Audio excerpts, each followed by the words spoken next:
Sir 200 ಎಕರೆ ಸರ್ಕಾರಿ ಭೂಮಿನ ಪರಭಾರೆ ಆಗಿದೆ ಅಂತ ಹೇಳಿ ನಿನ್ನೆ ಲೋಕಾಯುಕ್ತ ದಾಳಿ ಮಾಡ್ತಾರೆ. ನಿನ್ನೆ ನ್ಯಾಯಾಂಗ ಬಂಧನ ಕೊಟ್ಟಿದ್ದಾರೆ ಸರ್. ಈಗ ಪದೇ ಪದೇ ನಾಗಮಂಗಲ ಆಯಿತು, ಈಗ ಶ್ರೀರಂಗಪಟ್ಟಣ ಆಯಿತು, ಇನ್ನು ಸರ್ಕಾರ ಎಷ್ಟೋ ವ್ಯವಹಾರಗಳಲ್ಲಿ ತೊಡಗಿದೆ ಅಂತ.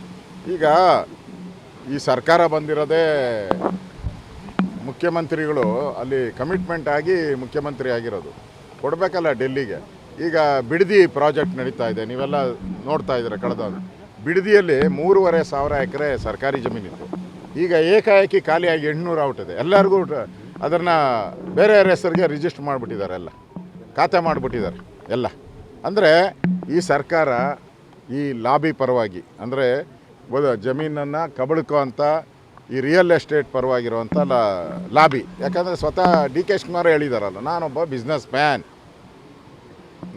ಬಿಸ್ನೆಸ್ ಮ್ಯಾನು ಅಂತ ಅವರೇ ಸ್ವತಃ ಹೇಳ್ಬಿಟ್ಟಿದ್ದಾರೆ. ನಂದು ರಾಜಕೀಯ ಅನ್ನೋದು ಒಂಥರ ಹ್ಯಾಬಿ ಅಂತ ಹೇಳಿದ್ದಾರೆ. ಅದರಿಂದ ಇಂಥ ಮುಖ್ಯಮಂತ್ರಿಯಿಂದ ಇನ್ನೇನು ಬಯಸ್ತೀರಾ ನೀವು? ಅವರ ಲಾಬಿಯಲ್ಲಿದ್ದಾರೆ, ಅವ್ರಿಗೆ ಸಪೋರ್ಟ್ ಮಾಡ್ತಾರೆ.